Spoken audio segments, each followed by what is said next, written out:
ఒక తండ్రి ఆనందం అంటే ఏమిటో చెప్పారు మహర్షి. తన కొడుకు తనకి బాహువు, చిన్నతనంలో తన వేలిచ్చి నడిపిస్తాడు, చెయ్యి పట్టి నడిపిస్తాడు. అదే తండ్రి పెద్దవాడైపోయిన తర్వాత కొడుకు నాన్నగారండి అని చెయ్యి పట్టుకుని నడిపిస్తాడు. ఐశ్వర్యములలోకెల్లా ఐశ్వర్యం ఏది అంటే పుత్రగాత్ర పరిష్వంగం. ఎంత బాధలో ఉన్నా ఆ కొడుకు కనపడేటప్పటికి వాడిని కౌగిలించుకుంటే తండ్రి ఎంత తృప్తిని పొందుతాడో, ఎంత ఆనందాన్ని పొందుతాడో. అందుకే వృద్ధాప్యం వచ్చిన తరువాత ఒక్క చూరు కింద ఒక ఇంట్లో తండ్రి కొడుకు కలిసి ఉండడం అది లభించమంటే లభించే ఐశ్వర్యం కాదు. ధర్మం తెలుసున్న వాళ్ళు కొడుకు నుంచి దూరంగా ఉండడానికి ఇష్టపడరు. ఒక వయసు వచ్చేసిన తరువాత ఆ కొడుకుతో కలిసి ఉండడంలో ఉండేటటువంటి ఆనందం అటువంటిది.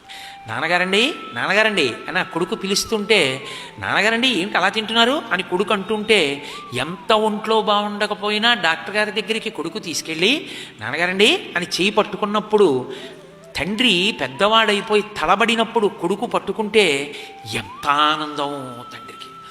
ఆఖరికి ప్రాణోత్క్రమణం అయిపోతున్నప్పుడు కూడా ఆ కొడుకు కనపడితే వాడి తొడ మీద తల పెట్టుకుని ఆఖరి ఊపిరి విడిచిపెట్టేస్తుంటే ఊపిరి అందక కొట్టుకుంటున్నప్పుడు కూడా ఆ కొడుకు యొక్క తొడ స్పర్శ ఎంత గొప్పదో.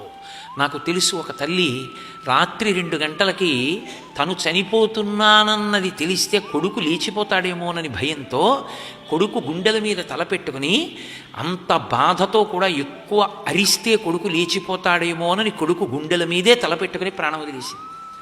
అరగంట తర్వాత కొడుకు ఏమిటి అమ్మ ఇంకా లేవదని చూస్తే ఆవిడ ప్రాణోత్క్రమణం అయిపోయింది. కొడుకు చేతిలో వెళ్ళిపోవాలని తండ్రి అంత అలమటిస్తాడు. ఇన్ని ఉండనివ్వండి తండ్రికి తృణప్రాయం. ఆ కొడుకు కనపడనివ్వండి ఎంత సంతోషం.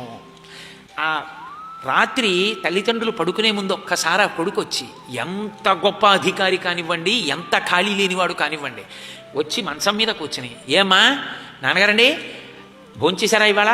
ఏం నాన్నగారండి మీరు అలా ఊరికే ఏదో షుగర్ ఉంది అది ఇదని బెంగపెట్టుకోకండి నాన్నగారండి, తినండి ఏం పర్వాలేదు అని కొడుకు కాళ్ళు పట్టి, నాన్నగారండి నాన్నగారండి మీరు చిన్నప్పుడు మాకు పద్యం చెప్పేవారు, నీలకంధర మహానిశతశూలము దాటి ఓర్చినునక వేళనోర్చవచ్చు. ఆ తర్వాత ఏంటి నాన్నగారండి నాకు ఎందుకో ఆఫీస్లో గుర్తొచ్చింది అంటే, ఆ తండ్రి సంతోషంగా మృత్యుదేవత నోటి 2 కోరల చిక్కి బ్రతికినునక వేళ బ్రతుకవచ్చు అన్నాడు అనుకోండి. నాన్నగారండి చిన్నప్పుడు మీరు ఆ పద్యం చదువుతుంటే ఎంత బాగుండేదోనండి, అది నాకు బాగా నోటికి వచ్చేసింది నాన్నగారండి అని అంటే, ఆ కొడుకు కోడలు మంచం మీద పక్కన కూర్చుని తండ్రితో మాట్లాడి, నాన్నగారండి ఇంకా పడుకోండి అని దుప్పటి కప్పి వెళ్ళిపోయాడు అనుకోండి, 5 ఏళ్ళు బతకవలసిన తండ్రి 15 ఏళ్ళు బతుకుతాడు.